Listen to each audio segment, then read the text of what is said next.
Alors, à votre avis, a à la puissance n, ça va être quoi d'après cette écriture? Ça va être quoi? A à la puissance n, ça va être P moins 1 dP fois P moins 1 dP fois P moins 1 dP fois, etc. jusqu'à P moins 1 dP. Vous êtes bien d'accord? Parce que A, c'est ça. N fois. Hein? Multiplication N fois. Alors, regardez maintenant, le produit matriciel, il est associatif. Je peux enlever les parenthèses. Hein? Je peux enlever le parenthèse. Alors, qu'est-ce qui va se passer? P fois P moins 1. Vous vous rappelez, P fois son inverse égale l'identité. P fois P moins 1, c'est l'identité. P fois P moins 1, c'est l'identité. Qu'est-ce qui va rester? Tout ce qui est à l'intérieur. Si ça va dans l'identité, il va me donner quoi? D fois D, c'est D au carré fois D, D au cube.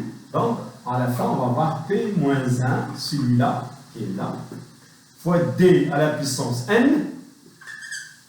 Et il va nous rester le dernier P, c'est P. Donc, je peux dire que A à la puissance N est égal à P moins 1 D à la puissance N fois P. Pourquoi? Parce que il y a tous les P moins 1 qui s'annulent ici. P avec P moins 1, ça va s'annuler. Ça va dans l'identité. P avec P moins 1, ça va dans l'identité. Il va nous rester à la fin P à la puissance moins 1, D à la puissance N fois P. C'est ça l'objectif de la question 6. Alors voilà, donc merci bien pour cet exercice et pour cette séance. Donc j'ai fait l'exercice. J'ai fait avec vous l'exercice 4 et l'exercice 5. Les autres exercices, ils vont être juste des conséquences, des applications de ce qu'on vient de faire. Ça veut dire quoi? Vous allez refaire tout ce qu'on vient de faire durant l'exercice 5. Ce qui va être répétitif maintenant, c'est l'exercice 5. Vous allez voir que l'exercice 5, il va se reprendre à chaque fois. Ça veut dire quoi? En fait, en résumé, c'est quoi l'objectif dans tout ça? C'est de vous donner une application linéaire dans la base canonique B, R6, R5, ou l'ensemble du polynôme, ou un autre ensemble, une autre structure d'espace vectoriel quelconque. On vous donne de trouver la matrice associée à l'application linéaire dans votre base B. Après, qu'est-ce qu'on fait? On vous donne une autre famille, B', ou bien C, et on va vous demander de démontrer que C est aussi une base. Toujours, c'est le même procédé.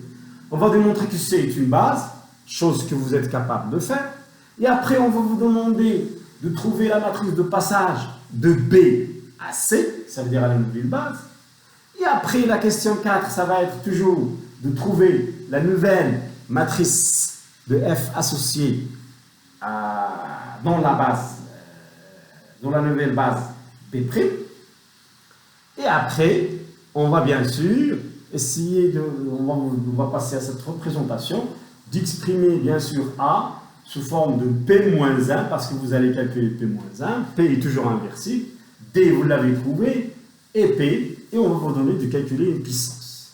Puissance de A à la puissance 100, à la puissance 50. D'accord? Et bien sûr, les exercices qui vont venir après, ça va être quoi? Ça va être le travail sur ça. C'est d'essayer de diagonaliser D, de la rendre une matrice diagonale. Comme ça, D à la puissance n, ça va être très facile à calculer. Parce qu'une fois que D est diagonale, une fois que votre D est diagonale, le temps, il va être sous forme des valeurs juste sur la diagonale. Et ces valeurs-là, on va les appeler les valeurs propres. Une fois que D est diagonale, on avait démontré lors de la séance passée que D à la puissance n, quoi c'est égal? D à la puissance n, ça va être juste de mettre D n sur de mettre une lambda à la puissance n. On a démontré ça. Donc, ça va être facile de trouver A à la puissance n. Vous multipliez D à la puissance n qui est comme ça, par P-1. P-1, c'est une chose que vous allez trouver facilement. Et encore multiplié par P. Et enfin, vous allez trouver votre matrice A à la puissance n. Donc, c'est presque les questions que vous allez rencontrer durant Maintenant, vous êtes capable de continuer l'exercice 6 et l'exercice 7. Et encore une autre fois, s'il vous plaît, j'aimerais avoir les solutions. C'est des devoirs que je vous donne. Hein. Ce n'est même pas des exercices, c'est des devoirs. J'aimerais avoir les solutions placées sur modèle. Je vais vous créer une place et placer ça sur modèle. Et essayez de réviser le cours. Encore une autre fois, vous ne révisez pas le cours. Parce que je suis très avancé maintenant. Je suis arrivé maintenant presque à la diagonalisation. Hein. C'est vrai qu'on va voir l'inversion matricielle avec la méthode du cofacteur, de comatrice et tout ça. Mais si vous voulez, on est presque à la fin. Parce que je vais passer directement à la diagonalisation des vecteurs propres. Mais imaginez que vous n'avez pas révisé ces notions-là. C'est c'est vraiment dangereux. Donc, révisez le cours.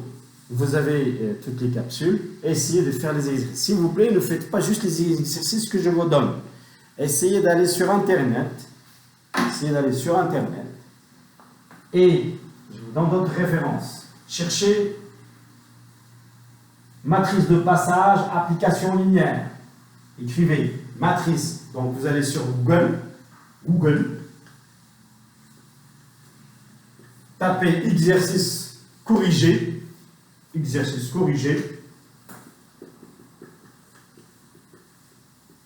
bien avec solution. Matrice de passage et application linéaire. Et vous allez avoir plein d'exercices avec solution. D'accord? Application linéaire. Vous allez avoir plein d'exercices avec solution. Faites les exercices. Avec les corrigés. D'accord? Vous n'allez pas voir la corrigée directement. Vous allez faire l'exercice tout seul. Vous allez réviser le cours. Vous allez bien sûr essayer de suivre cette séance-là que je viens de donner pour voir un peu les techniques et avoir les méthodes et essayer de réviser le cours. Ensuite, vous allez faire l'exercice tout seul.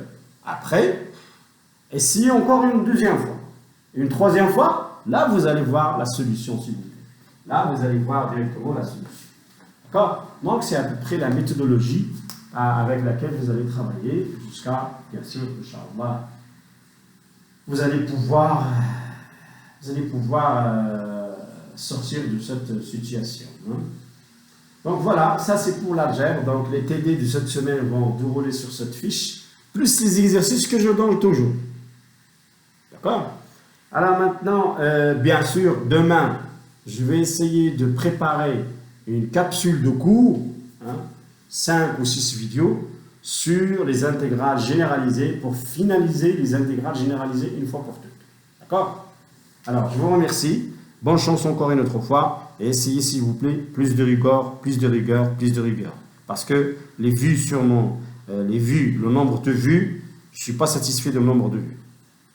Et j'ai dit à Fawaz Saad et à Zalala Saïd de diffuser, de distribuer le message. Merci beaucoup.